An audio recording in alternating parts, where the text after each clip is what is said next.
This is actually a clipping of her newspaper obituary from 1990. You see here her parents' marriage license from 1887, September 17th. Their roots go back in Louisiana through the length of the 19th century, and maybe even into the colonial period here in New Orleans. And their daughter Louise, who was 2 years old at the time, and that Louise was the grandmother of the Holy Father. Ferdinand Baquier, who is a cigar maker, listed as mulatto. It reads Joseph Norval Martinez and Louise Baquier.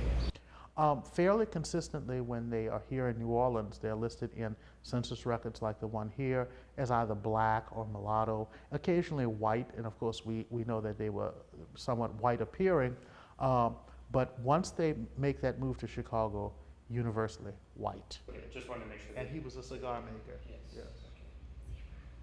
All right, that's all. Thank you so much for your. I think that it's exciting for Catholics and people of faith here in New Orleans because it highlights our long, long history of Catholicism.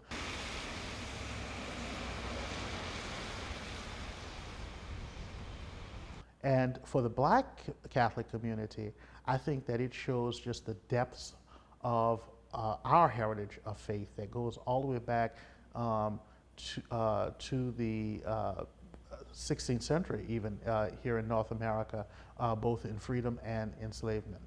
What I had to say, some of the parents came up to me afterwards and said that my son really loved what you said. It's a classic American story, and I think some people may be surprised that Pope Leo has black ancestry.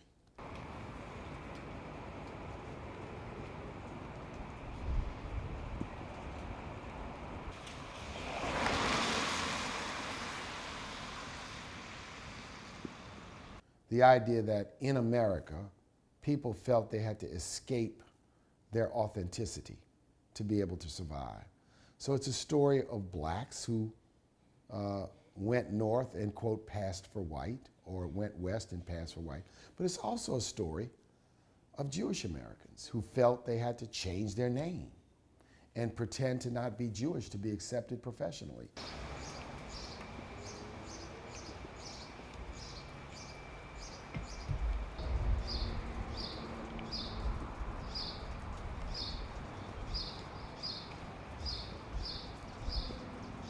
And I think that the Pope's ministry, his papacy, will be how he is ultimately judged. This is an important part of his story. And I hope that people don't look at this and think any way negatively